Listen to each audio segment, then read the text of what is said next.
रात के 10:30 बजे लखनऊ मेल प्लेटफार्म नंबर 5 पर धीरे धीरे सरकती हुई आकर रुकी। अर्जुन की सीट B1 कोच में थी, लोअर बर्थ। चढ़ा तो देखा, ऊपर की बर्थ पर पहले से कोई लेटा हुआ था। शायद वो कोई महिला थी, क्योंकि पायल की हल्की आवाज कानों में पड़ी। थोड़ी देर बाद एक मुलायम सी आवाज आई, एक्सक्यूज मी, क्या आप लाइट बंद कर देंगे? अर्जुन ने ऊपर देखा, एक महिला झुकी हुई थी, चेहरे पर हल्का सा काजल, होठों पर थकी मुस्कान। जी बिल्कुल, अर्जुन ने कहा और लाइट ऑफ कर दी। ट्रेन चल पड़ी। सब धीरे धीरे नींद की ओर खिसकने लगे। थोड़ी देर बाद वही आवाज फिर आई, नीचे थोड़ा स्पेस मिलेगा क्या? ऊपर बहुत झटके लगते हैं।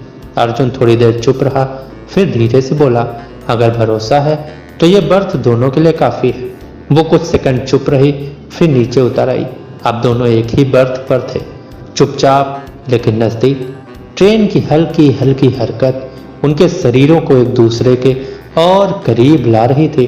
वो पूछते हैं, आपका नाम? वो कहती है, आर्या। आप शादीशुदा हैं? जी थी, पर अब नहीं। अर्जुन ने कोई सवाल नहीं पूछा, सिर्फ उसकी सांसों को महसूस किया। आर्या का हाथ अर्जुन की उंगलियों पर ठहर गया। उनके बीच कुछ शब्द नहीं थे, लेकिन स्पर्श बोलने लगे थे। आर्या का सिर अर्जुन के कंधे पर टिक गया। उसकी सांसें गर्म थी, धड़कनें तेज। ट्रेन गुजरती है एक सुनसान स्टेशन से, तो बोगी में गहरा सन्नाटा पसर गया। आर्या ने हल्के से कहा, आज किसी की गोद में नींद चाहिए थी। अर्जुन ने उसका सिर अपनी छाती से लगा लिया। कुछ पल बाद आर्या की हथेलियां उसकी शर्ट के बटन ढूंढने लगी। संकोच था, पर चाह भी। मर्यादा थी, पर एक रात की मोहलत भी। बटन खुले और उस एकांत बर्थ पर दो अधूरी जिंदगियां पहली बार पूरी होने लगी। ट्रेन की रफ्तार तेज हो गई। बाहर अंधेरा था, लेकिन उनके भीतर रोशनी थी। आर्या के बाल अर्जुन के चेहरे पर फैल गए। उसने गहरी सांस ली और खुद को अर्जुन में सिमट जाने दिया। उनके होठों ने एक दूसरे की चुप्पी को तोड़ा और शरीरों ने वो संवाद किया जिसे शायद शब्दों की जरूरत नहीं होती।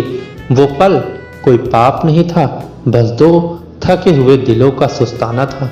जब सब कुछ थम गया, आर्या धीरे से अर्जुन के सीने पर उंगली से कुछ लिखने लगी। क्या लिख रही हो? अर्जुन ने पूछा। बस एक अधूरी दास्तां। सुबह 4 बजे बनारस स्टेशन आ गया। आर्या चुपचाप उठी, साड़ी ठीक की और दरवाजे की ओर चल दी।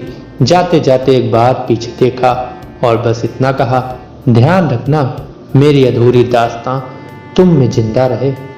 और दोस्तों, वो नाम तक पूछे बिना चली गई। लेकिन अर्जुन जानता था, कुछ रिश्ते नाम के मोहताज नहीं होते, बस एक रात के लिए जिए जाते हैं पूरी शिद्दत से। और दोस्तों, अगर आपको ये कहानी पसंद आई हो तो वीडियो को लाइक तथा चैनल को सब्सक्राइब अवश्य करिएगा। मिलते हैं नेक्स्ट वीडियो में किसी ऐसी ही नई कहानी के साथ। तब तक के लिए आप सभी का बहुत बहुत धन्यवाद।